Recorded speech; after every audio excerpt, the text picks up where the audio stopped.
I know. The interesting thing is that I know that the Prime Minister would not sell India under normal circumstances. He will not do it. You know why he sold India? Because they are choking him. Mr. Rahul, address to the chair, please. He has sold India because they are choking him. They've got a grip on his neck. Speaker साहब, मैंने बोला जब चोक लगाते हैं दूसरे व्यक्ति की आंख में देखते हो तो डर दिखता है सर, पीएम की आंख में डर दिखता है,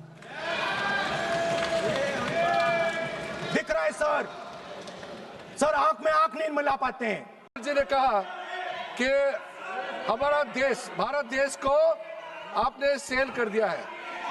मैं सदन में कहना चाहता हूं, आज तक कोई माई के लाल पैदा नहीं हुआ जो भारत को सेल कर सकता है, कोई खरीद सकता है, नहीं हो सकता है। और आपने प्रधानमंत्री जी को कहा, मैं दावे के साथ कहता हूं, इस देश का आज तक सबसे मजबूत प्रधानमंत्री नरेंद्र मोदी जी है। कोई हिला नहीं सकते, कोई हिला नहीं सकते। आपका कहने से क्या होगा? आप लोगों ने देश को इतना कमजोर बना के रखा है।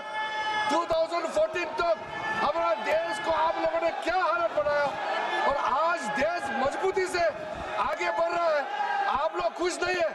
भारत आगे बढ़ने से कांग्रेस दुखी हो जाते हैं, इसी से तो हम लोग का चिंता है। एक अरसा हुआ कि आप नींद से जागे ही नहीं।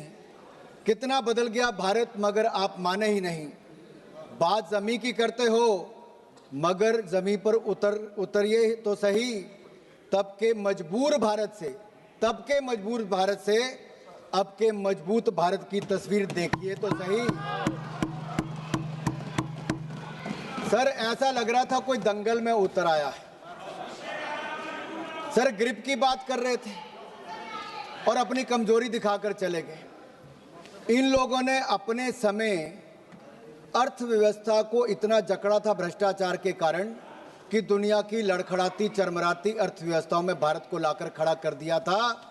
मोदी सरकार आने के बाद लड़खड़ाती चरमराती नहीं, दुनिया की चौथी बड़ी अर्थव्यवस्था भारत बन गया।